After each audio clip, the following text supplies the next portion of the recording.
I'm Judd Myers. I'm Scott Tipton. Welcome to Blast Off.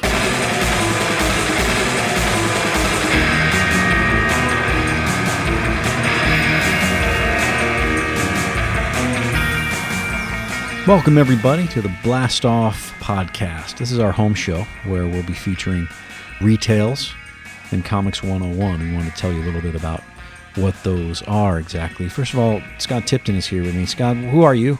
Where did you come from? I'm always around. I'm Scott Tipton. I'm a writer of comics, editor of comics, reader of comics, and most recently, retailer of comics, all of which is pretty cool. And the professor. And for the last 13 years or so, I've been the professor over at Comics 101 at various websites of my own design and others. What was the first website that it was on? That was Kevin Smith's Movie Poop Shoot, where all of this came from. Oh my God, that's what a description that is. I began working as a news editor with Chris Ryle, now the chief creative officer at IDW. And the two of us somehow got hired to run Kevin Smith's website, Movie Poop Shoot, which started off as just a promotional gimmick for his movie Jay and Silent Bob Strike Back. And then in the way Kevin kind of goes about most things, he just decides it would be funny to make it a real news web pop culture site and hired two guys that no one had ever heard of and that he barely knew to go run it and make it work. And that was the kind of challenge that Chris and I liked because we had nothing else to do. And so it began with Chris was the editor-in-chief and I was the news editor. And so every day I would find wacky news headlines from pop culture and entertainment.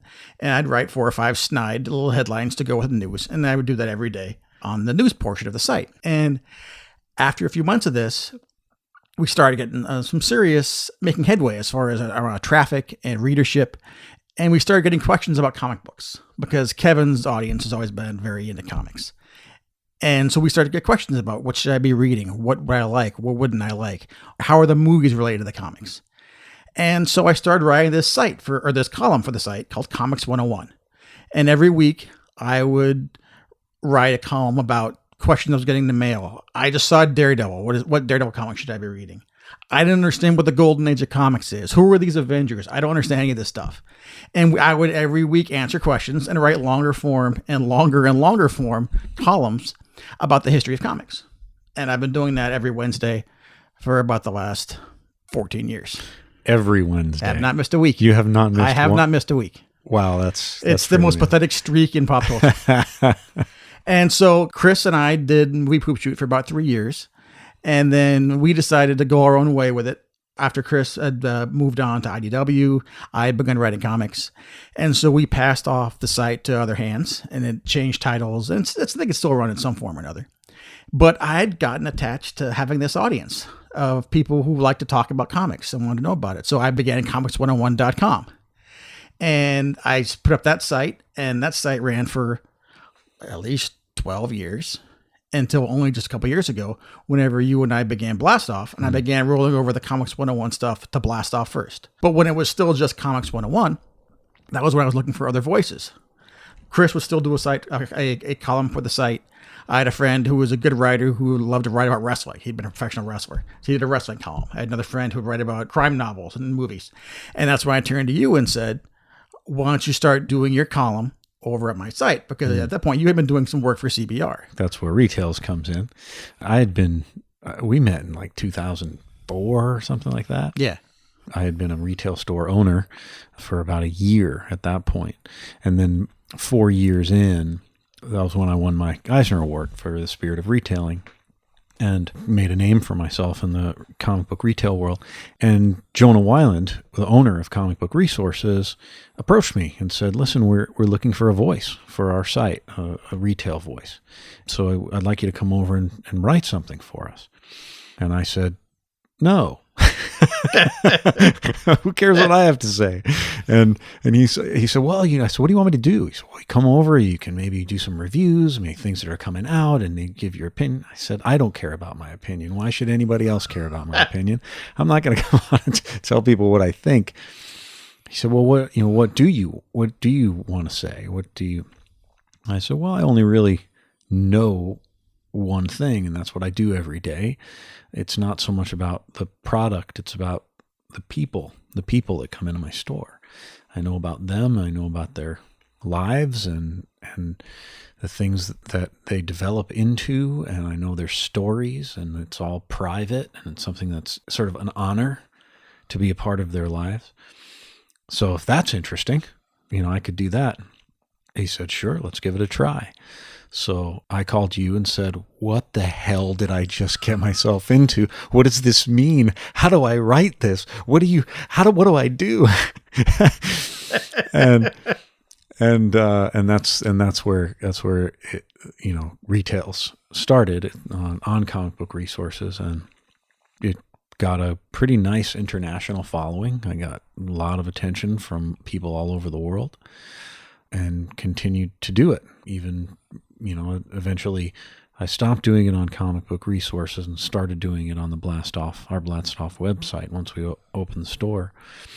And now this is just a sort of developing into this, sort of lifting off the page. Our work is lifting off the page and into people's ears. Right. I mean, this will be what we will be trying to do with these home shows. You'll be telling us stories that happened inside the comic shop, and I'll be telling you about the stories you can read there. Oh, that's pretty good.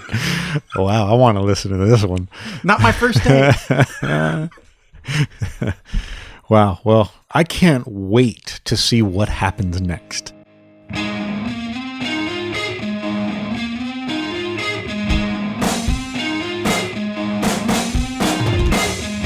I'm Scott Tipton, and this is Comics 101.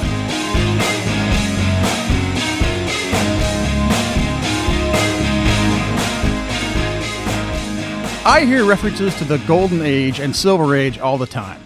What's the difference? Comic book writer and editor Roy Thomas is always fond of saying the Golden Age of comics is 8, meaning that was the age at which he discovered and fell in love with the funny books. That's probably not what most people mean when they ask the question. In essence, the Golden and Silver Ages are kind of arbitrary divisions in the history of mainstream American comic publishing. Divisions first fostered and defined by the folks who began publishing comic book price guides. Most comics folk are in agreement as to where the divisions begin and end. At least early on anyway.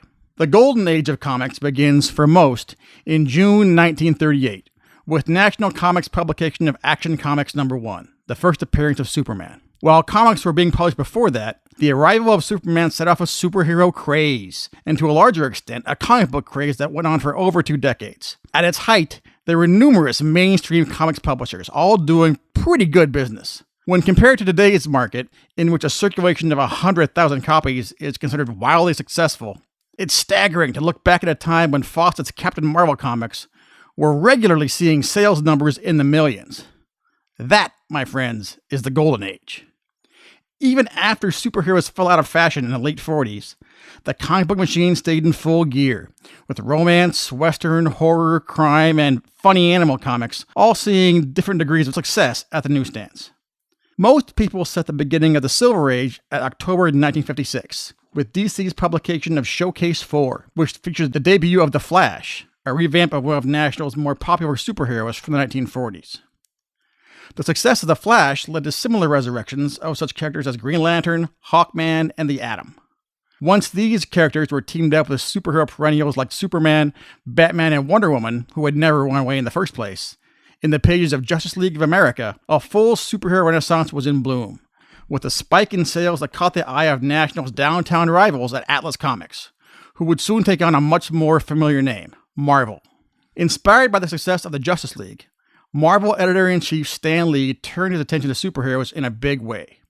In partnership with Jack Kirby and Steve Ditko, 2 of the most creative artists and storytellers ever to work in comics, Lee, Kirby, and Ditko between them produced nearly every character that Marvel would come to be famous for. The Fantastic Four, the Hulk, Spider-Man, Thor, Doctor Strange, the Silver Surfer, the X-Men, Iron Man, the Avengers. The list seems endless. Moreover, aside from the characters and stories, Stan, Jack, and Steve created a house style, combining realism and an almost soap opera-like emphasis on the personal lives of their heroes with an editorial voice that respected the reader and refused to condescend. Throw in Lee's insistence on frequent guest appearances throughout the line, and the reader had a genuine sense that anything could happen in this new Marvel universe, and it made missing out on issues unthinkable. The Marvel style soon revolutionized comics. DC's Flash may have kicked off the Silver Age, but Marvel owned it. However, here's where it gets tricky. No one is really in agreement as to when the Silver Age ended. Some comic historians like to peg the ending at Amazing Spider-Man number 121 in 1973, with the murder of longtime supporting character and Spidey's love interest Gwen Stacy, citing it as the moment they lost their innocence regarding comic books.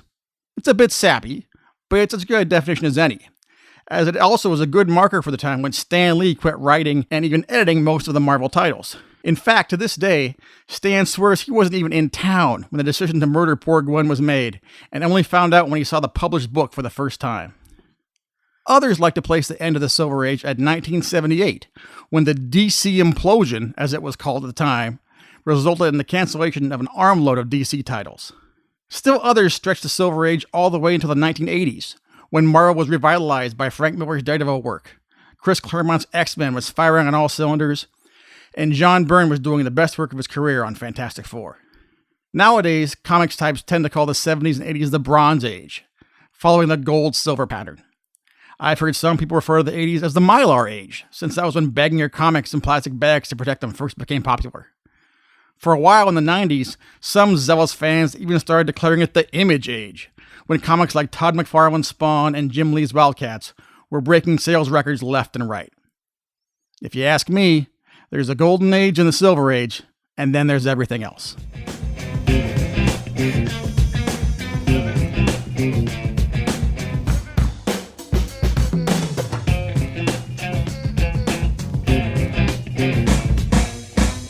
You know, when we opened the store a few years ago, it was pretty clear to us from the beginning that one of the things that was going to be the heart of what Blast Off was vintage comics. Yeah, vintage is really, really the most important thing, and especially with Comics 101, the marriage of retail and the historian, Professor Scott Tipton. So vintage is really a passion for both of us, and it really was important that with all of the vintage books going on the internet and a lot of different stores around the country and around the world, taking themselves away from the vintage market, we thought it was important that we bring it back into view and into people's hands. And in our shop, you really will find things, gems that you can't find anywhere else, certainly in Los Angeles.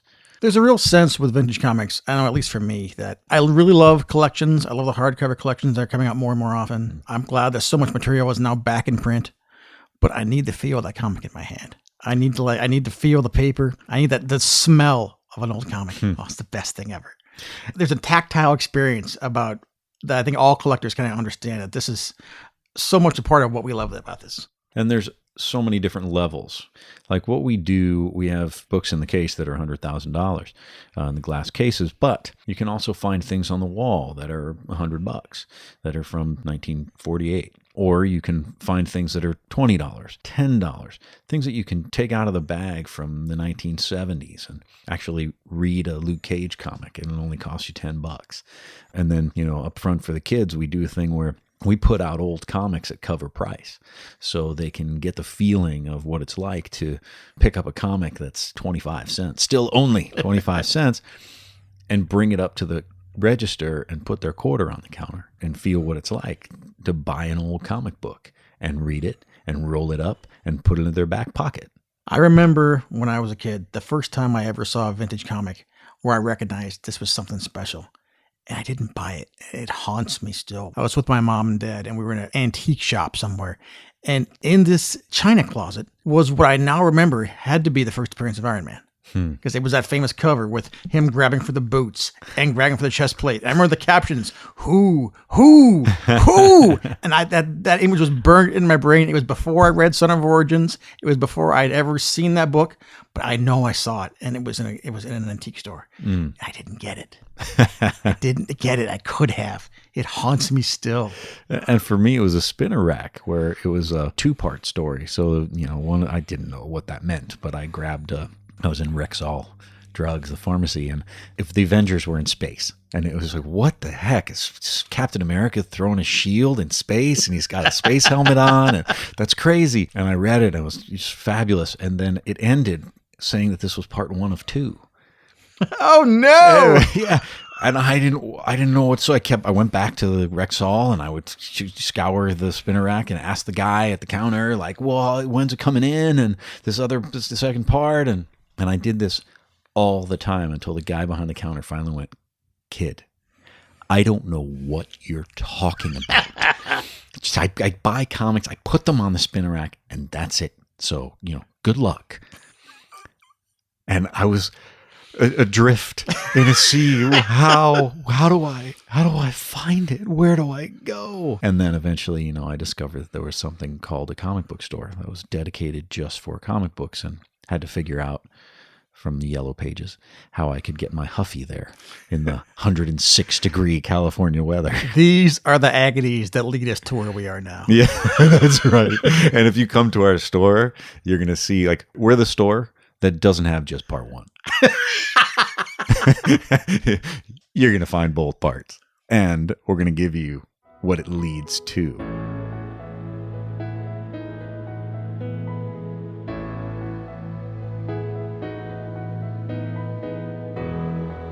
Retails, Episode 1, Step Inside. Hopefully, there's a comic book store in your town. You step through the doors every week to get your new books and chat with the people working there. You talk about what's on the shelves, what you like, what you don't. You leave behind the worries of work, the bills and relationships, and disappear into another reality. Heroes, villains, 9-panel grids. To you customers, we're an alternate reality, an escape. To us retailers, the alternate reality exists outside our doors, not in. Our reality is inventory management, reordering, alphabetizing, managing spreadsheets, employees, and of course, taking care of our customers. Sure, it's an exciting and fun life choice, but as with all retail environments, it's still a business. At the end of our workday, we don't just talk about the stories, artists, comic and movie news. Most of the time, we talk about you. Who came in today? What did they buy? What did you enjoy and not enjoy about our books, our shop? Most of our conversation doesn't revolve around comic book stories. They revolve around yours. The guys and gals that stand behind the counters all day, working the register and spending time with you, are in this business not just because they love the four-color world of comics, but because they love people. Sure, some retailers don't act as if they do. Many seem downright uncomfortable chatting with you, strangely unaware of your presence. Doesn't mean they don't take stock of who walked in the door, what you talked about, and what you purchased. Comic retailers are very much like bartenders. We see you come in week after week. We wait to hear what's going on with you. We watch as your life develops. Did you change jobs? Break up with your boyfriend? Lose a loved one? Our job isn't just to sell you the latest copy of this, the new release of that. At the end of the day, the most important aspect of our job is to listen, to respect and empathize with the intimacies of your lives. Over the years, I've heard endless fascinating personal stories, hundreds per square inch of my shop, hilarious, offbeat, sad, personal biographies of children, lovers, parents, and friends. Very often, what happens in your life reflects what you read. An important part of my job is to marry what you feel to the books you might enjoy. Feeling on top of the world because you got a lucrative account you were after for months? How about some action and adventure to celebrate it? Feeling a little blue because money's tight and prospects are slim? How about some comedy to cheer you up? Falling in love? How about some romance to keep that feeling alive? We don't just sell you stories. We sell you stories that complement your lives. I'd like to visit some of those stories in this podcast. Hopefully they'll be as interesting to you as they are to me. They make up what's best about what I've chosen to spend my life doing, which is to say, you make up what's best about that choice. Our stores are not ours alone. They belong to you as well. The best feeling in the world for us retailers is when our business reaches a stage where our shop begins to take on a life of its own, when our customers no longer see it as John's store, Mary's store, Bill's store, when they start seeing it as their store, joining us in the ownership of those shelves, that window display, those exciting Wednesday mornings. For all of you who come to our stores and experience this with us, this podcast will be our way of saying thanks. And for all of you out there who choose to spend your time at home on the internet, for those who shop only online and can't bring themselves to step foot into the local shop anymore, for those of you who believe brick and mortar comic book stores are a thing of the past, maybe you'll listen to these podcasts every now and then and decide to step foot through our doors and feel what it's like to be a kid again, to recall those days when we didn't just email one another from the privacy of our homes, but met on the corner and rode our bikes to the comic book store, where we talked and laughed and lost ourselves in the wonder of stories.